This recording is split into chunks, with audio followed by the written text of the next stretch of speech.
Hi hello welcome to Lakshmi kitchen. నేను మీ ప్రియాంక. ఈరోజు మనం చేసుకోబోయే వంటకం మసాలా దొండకాయ కర్రీ అండి. చాలా బాగుంటుంది, ట్రై చేద్దాం రండి. ముందుగా జార్ తీసుకున్నామండి. దాంట్లో కొబ్బరి ముక్కలు వేసుకున్నాం, ఎండు కొబ్బరి ముక్కలు పావు కప్పు, అలాగే పచ్చిమిర్చి కూరకు సరిపడా, అలాగే మనం ఒక 2 ఉల్లిపాయలండి ఆయిల్లో వేంపి పెట్టుకున్నాము, అది కూడా దీంట్లో వేస్తున్నామండి. ఇప్పుడు దీన్ని పేస్ట్ చేసుకోవాలి. అలాగే దీంట్లో మనం సరిపడా సాల్ట్ వేసుకోవాలండి. కూరకు సరిపడా మేము 2 స్పూన్స్ వేసుకుంటున్నాము, టీ స్పూన్స్. కల్లుప్పు అండి. ఇప్పుడు పేస్ట్ చేసుకోవాలండి దీన్ని మెత్తగా. ఇదిగోండి మనం పేస్ట్ చేసుకున్నాం కదండి, అది మనం దొండకాయలా కట్ చేసుకోవాలండి.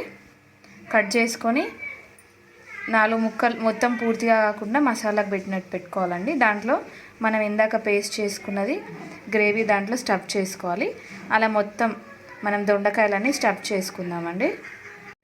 ఇదిగోండి మేము అన్నీ నింపేసుకున్నామండి, స్టఫ్ చేసేసుకున్నాము దొండకాయలో. ఇప్పుడు మనం ప్యాన్ పెట్టేసుకుందామండి.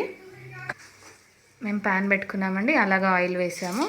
ఇప్పుడు దీంట్లో ఆవాలు, అలాగే జీలకర్ర, అలాగే ఇప్పుడు దీంట్లో మనం ఇందాక స్టఫ్ చేసుకున్న దొండకాయలు వేసుకుందామండి.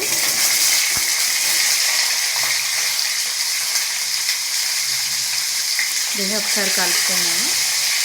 ఇది వేగాలండి, కాబట్టి మనం మూత పెట్టేసుకుందామండి కాసేపు.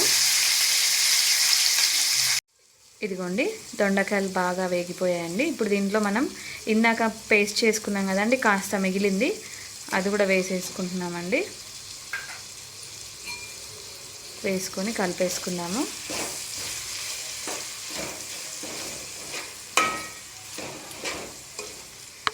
ఇప్పుడు దీంట్లో మనం ఒక 1/2 స్పూన్ అంతా షుగర్ వేసుకుందామండి. అలాగే సరిపడా పాలు, పచ్చిపాలే అండి, ఏం వేడి చేసుకునే కావండి. ఇప్పుడు మళ్ళీ ఒకసారి